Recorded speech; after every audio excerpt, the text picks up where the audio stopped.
Katulad ng inaasahan, masayang nagiinuman at nagkwentuhan ng kanilang nakaraan ang mag-best friend. Hanggang sa lumalim ang kanilang topic. Una ay ang tungkol sa ginawang panloloko ni Diego kay Vina. Pangalawa ay sa relasyon ni Brent sa nobya nito na ayon sa binata, wala pang katiyakan. Kung ako na lang sanang minahal mo noon, di sana tayo pa rin hanggang ngayon. Uwi ka ni Brent. Minahal? Paano mangyayari yun? Iniwanan mo nga ako sa probinsya At magmula nung umalis ka, hindi ka man lang sumulat o tumatawag sa akin. Tapos bigla ka na lang nasusulpot? Noong 4th year na tayo? Ano nga asahan mo? 4 na taon akong maghihintay sa'yo? Kahit wala namang kasiguraduhan kung babalik ka pa sa akin? Sagot ni Vina na tila may hinanakit sa bawat salitang binibitawan. Napakunot noo si Brent at hinawakan sa magkabilang balikat ang kaibigan. Anong ibig mong sabihin, Vina? Kung nanatili lang ako sa probinsya at doon ako nag-college, may posibilidad na naging tayo? Ganun ba yun? Pumatak na ang luha sa mga mata ng dalaga na naging dahilan ng pagyakap ni Brent ng mahigpit sa kanya. Buong akala niya hanggang kaibigan lang ang pagtingin sa kanya ni Vina.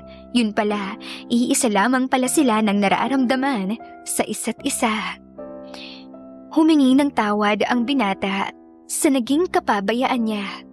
Naramdaman niyang yumakap din pabalik sa kanya si Vina.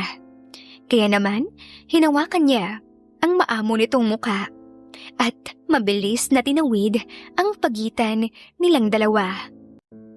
Hindi na nagpakipot pa si Vina.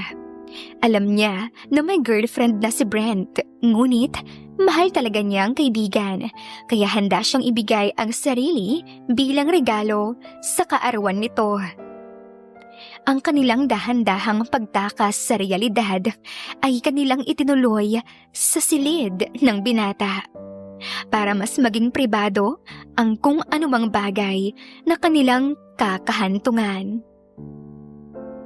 Sa loob ng saradong silid, biniyak na nila ang hindi nakikitang pader ng kanilang pagiging normal na magkaibigan at pinakawalan ang damdaming matagal nang gustong kumawala at ipadama sa isa't isa. Nasa kalagitnaan sila ng paglalaro sa apoy ay laking gulat ni Brent nang mapagtanto niya na siya pala ang unang lalaking tumahak sa totoong teritoryo ng kaibigan.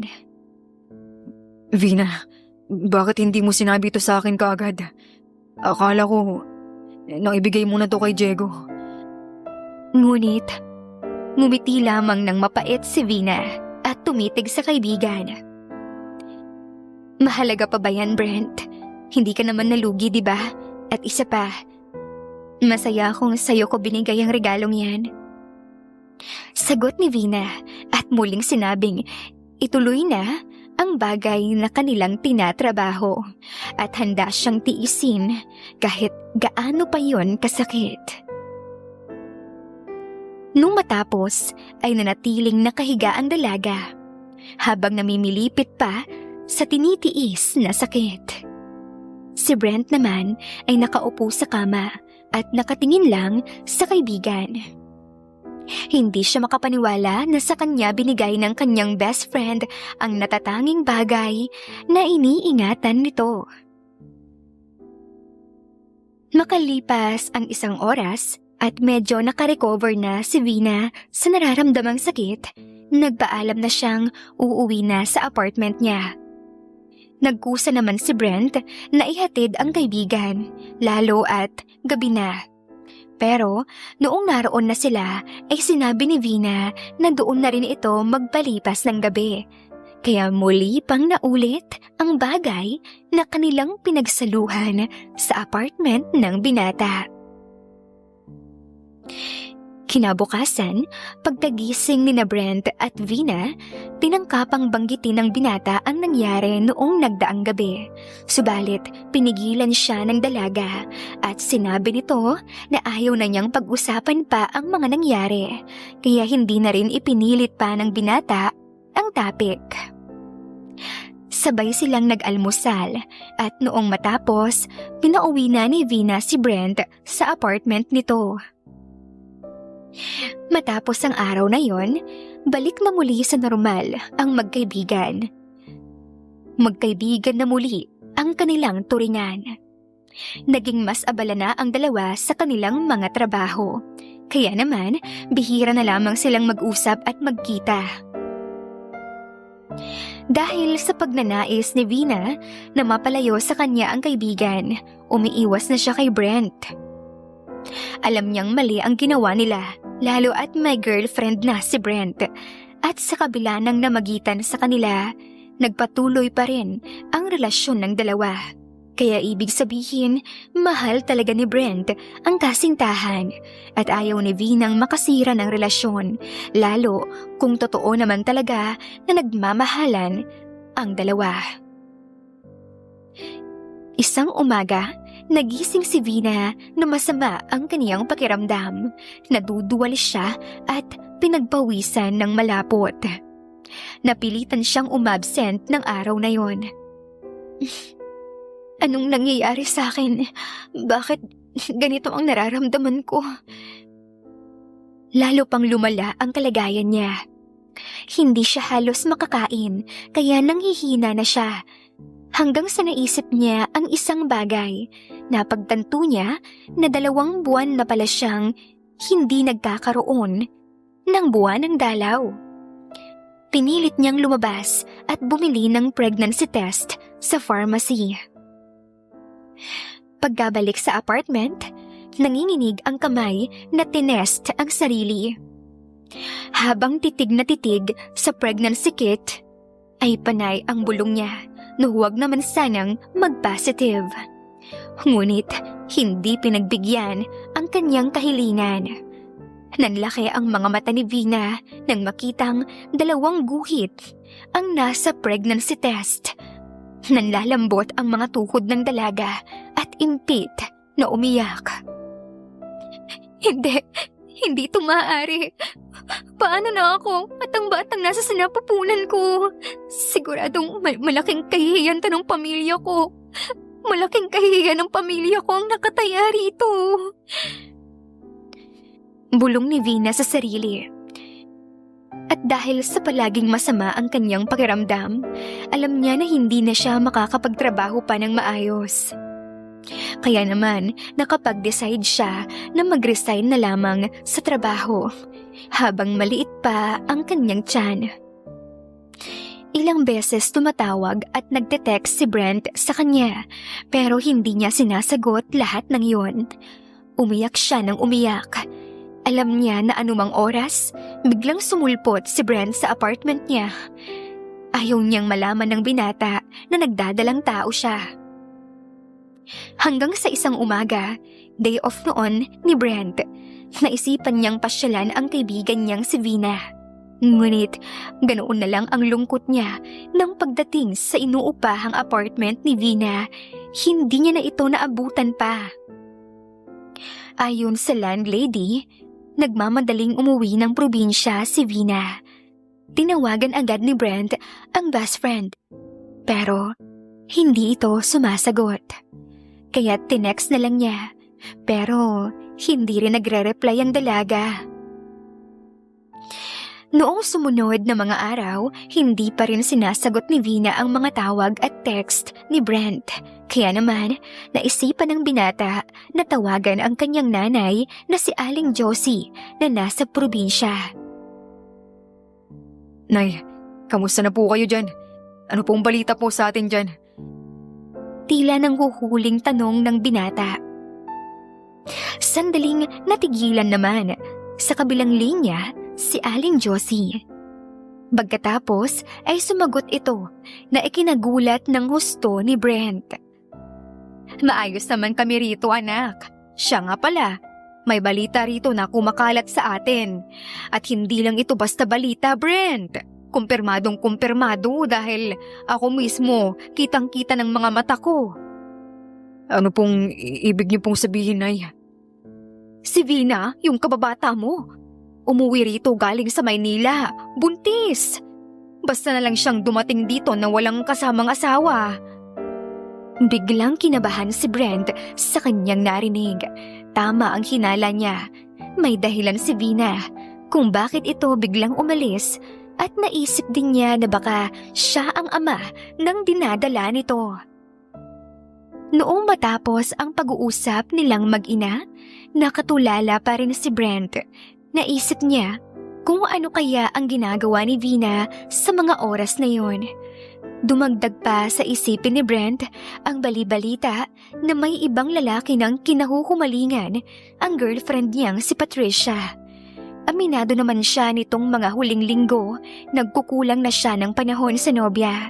Palagi niya kasing iniisip si Vina at naging abala na rin siya sa trabaho. Kaya naman, ilang linggo na rin silang hindi nakakapamasyal na magkasintahan. Pre, iniiputan ka ng nobya mo sa ulo. Marami ng tropa ang nakakakita sa kanya sa bar na may kasamang ibang lalaki. Uwi ka ng kaibigan ni Brent na si Felix. Pinakiramdaman niya ang sarili kung nasasaktan ba siya. Ngunit naguguluhan siya dahil pilit sumisingit sa isip niya ang mukha ni Vina. Hayaan mo pare, kakausapin ko yun sa weekend. Kalmado niyang sagot. Nag-decide si Brent na makipagkita kay Patricia ng sumunod na Sabado. Tinawagan niya ito ngunit hindi nito sinasagot ang kanyang tawag. Tinadtad din niya ng text ngunit ni isang reply, wala siyang natanggap. Huwebes pa lamang, kumilos na si Brent. Gusto niyang makita at patunayan sa dalawa niyang mga mata kung talaga bang niloloko siya ng nobya. Ayaw din naman niyang maging unfair kay Patricia, lalo at matagal na rin silang magkasintahan. 5:00 ng hapon, inabangan ni Brent si Patricia, ngunit nang makita niya ito, na may kasamang isang guwapong lalaki. Mukhang masayang-masaya ang mga ito habang magkahawak kamay na naglalakad. Patricia? Tawag ni Brent. Lumingon sa kanya ang babae at biglang namutla. Tila nagtataka naman ang kasama nitong lalaki. Sino siya, baby? Tatanong ng lalaki. Nataranta bigla si Patricia at nilapitan si Brent. Kalimutan mo na ako, Brent. Matagal mo na akong binabaliwala. Kaya hindi mo ako masisisi kung ginawa ko ang bagay na to. Isa pa, hindi ko rin tiyak ang future ko sa'yo. Ni sariling bahay o sasakyan wala ka. Anong mapapala ko sa'yo kung patuloy ako makikipagrelasyon sa'yo? Tinatapos ko na ang relasyon natin. Doon ka na sa best friend mong probinsyana. Baka sakaling kaya kanyang pagtiyagaan. May pangiinsultong wika ni Patricia. Hindi man lang umiyak si Brent sa tahasang panloloko sa kanya ni Patricia. Pakiramdam niya, nabunutan pa siya ng tinik sa landas na dapat niyang piliin. Walang kaalam-alam si Patricia na mayaman si Brent, pati na ang pamilya nito. Low-key o sadyang simple lamang ito kung umasta at pumorma. Kaya kahit kotse ayaw nitong magdala sa Maynila. Lihim na ring nagpasalamat si Brent sa pagkakataon dahil nakita niya agad ang tunay na kulay ni Patricia. Tumangulang siya matapos marinig ang masasakit na sinabi ng dalagang si Patricia. Tapos tumalikod na at sumakay ng taxi papauwi sa kanyang apartment. Habang nasa loob ng taxi, napangiti ng matamis si Brent dahil naisip niya ang magandang muka ng best friend niyang si Vina. Sa wakas ay malaya na siya na sundin ang totoong tinitibok ng kanyang damdamin. Noong sumapit ang araw ng Lunes, pumasok pa sa opisina si Brent para mag-submit ng kanyang resignation letter. Para namang naging maayos ang kanyang iiwanang trabaho. Nagkaroon pa ng kaunting salo-salo para sa kanyang despedida party at lahat ay nagbigay ng mensahe sa kanyang paglisan. Noong sumunod na araw, bumiyahe na si Brent papauwi sa kanilang probinsya. At habang nasa biyahe, naalala niya si Patricia at ang lalaking ipinagpalit nito sa kanya. Pumatol sa anak ng isang mayamang negosyante ang ex-girlfriend niyang si Patricia. Dahil naghahanap lang pala ito ng lalaking kayang maibigay ang lahat ng kanyang luho. Ginusto lang talaga ni Brent na mamuhay ng simple sa Maynila, kaya hindi siya bumili ng sariling bahay o sasakyan sa Maynila. Makalipas ang mahabang oras na biyahe, sa wakas, nakarating na rin sa kanila si Brent. Nagpahinga muna siya ng ilang oras dahil masakit ang katawan nito at ulo niya sa mahabang biyahe. Gabi na noong siya ay magising at nagulat pa siya noong makitang nakaupo sa tabi ng kama niya ang kanyang nanay. Mabuti naman at gising ka na anak. Nagluto na ako ng mga paborito mong ulam. Sinigang na hipon. Bumangon ka na riyan at sabay na tayong kumain. Si Vina po, Nay. Gusto ko po siyang makita. Ay naku, ipagbabukas mo na lang yan. Gabi na anak, baka mapahamak ka pa sa daan. Sagot ng kanyang ina, subalit hindi nagpapigil ang binata. Dala ang kanyang flashlight, pinuntahan agad niya si Vina. Ngunit ayon sa ina nito, tumanggi itong makipag-usap sa kanya. Nakiusap siya na papasukin sa loob ng bakuran ni Vina. Naiiyak namang pinagbigyan siya ng nanay ni Vina. Batid ng ginang na nagmamahalan ang anak niya at ni Brent. At sa inaasta ng binata, alam niyang si Brent ang ama ng dinadala ni Vina. Naging usap-usapan si Vina ng buong baryo nang umuwi ito. Medyo halata na kasi ang umbok ng tiyan nito. Sige Brent, pumasok ka at mag-usap kayo ng mabuti ng anak ko. Ang tanging pakiusap ko lang, ayoko nang makitang nasasaktan at umiiyak ang anak ko. Uwi ka ng nanay ni Vina.